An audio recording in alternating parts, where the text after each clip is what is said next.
So, you've decided to go down the free route. You want to create a free community and then sell digital products inside. So, how do you decide that these products are better to be sold in a free community than sell them in a membership?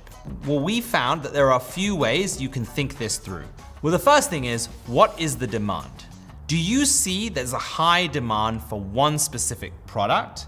This may be an indication that it is better to sell it on its own rather than to package it with lots of other products. The second is that a digital product on its own can be an easier decision for your audience than committing long-term with a membership. So a specific product can be a great way for people to try before they commit long-term.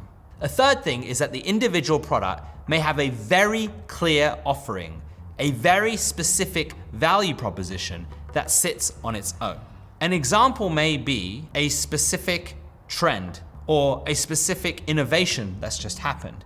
It may not merit an entire membership, but on its own could be extremely valuable for your audience and for others. So the benefits of having a free community is that it's really easy to join. I can try before I buy. It's accessible to a very wide audience, and I can enter and experience and see whether it's something that I want to commit to. It also allows you to increase engagement without much cost. So as people enter the community, you can access a wide range of people and understand what their motivations are, what their interests are, and start building a deeper relationship than what you can on social media. The third is that it is a great growth lever. As people enter a free community, they can recommend others and they can refer others to join. And as that happens, you can actually multiply the members in your community very quickly. This is a lot harder to achieve if there is a membership fee up front, when people may want to experiment before they commit to a fee. So if you launch a free community, what do you give your audience? Well, you can give them things like a chat group, a place where they can interact with you and others. You can give them free events. These can be used actually as an acquisition tool to attract new people into your community. For example, a free workshop. Learn about this topic in this free workshop. You can share the link on social media and people can then sign up to join the workshop and then to be part of the wider free community. The third thing you can do is offer resources, PDFs, interesting articles and links, guides, recommendations, and others.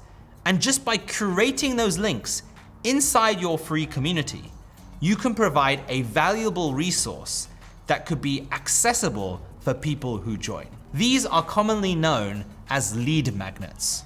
Why are they called lead magnets? Because they provide a place to capture the lead. The lead is your potential community member. Capturing a lead can be capturing their email address, their phone number, their name, their country, or even things like what are they interested in? What's their LinkedIn? Once you capture that lead, the good news is that you can have many opportunities to convince them to buy your products. Whilst if you announce something on social media and you ask people to pay, you get that one shot to attract their attention. So for all communities that are thinking about monetizing, the concept of a lead magnet is so important.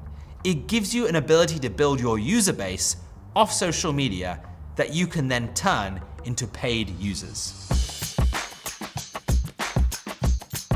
Once you've captured your leads, once they've entered your free chat group, and once they are actively attending your events, you then have the ability to start earning. And by start earning, we mean start selling them products. What are some of the products you can sell? The first is you can sell events. One of the most effective ways to sell events is providing them with an exclusive, curated, and fun experience to meet other like-minded people. The other thing you can provide is experiences. For travel creators, you could offer things like trips. For business creators, you could offer working experiences. And for all different types of topics, the idea of bringing people together, not just offline, but maybe to a destination, is something that creators and community builders are able to charge significant fees for. The third is things like consultations. offering coaching calls, mentorships, and one-on-ones, which are otherwise difficult to access but can be highly valuable to your members. The fourth thing is masterclasses or courses, providing that ability to access a free community, see the value of what's on offer, and then be able to pay to access a deeper course with those same teachers is something that can be tremendously valuable. And the final one is physical products. Be able to sell things like merchandise, t-shirts, hats, and other things, or even consumer products that your members may find useful, but also are related to the subject or the topic or the identity of your community. So just in the space of a few minutes, we've been able to show you lots of different ways that you can sell products. But just on the internet today, there are many, many other ways that you can build products to sell. And the idea is that if you can get people into that group, into that community, you create a potential customer base that you can start marketing to, building relationships to, and selling to.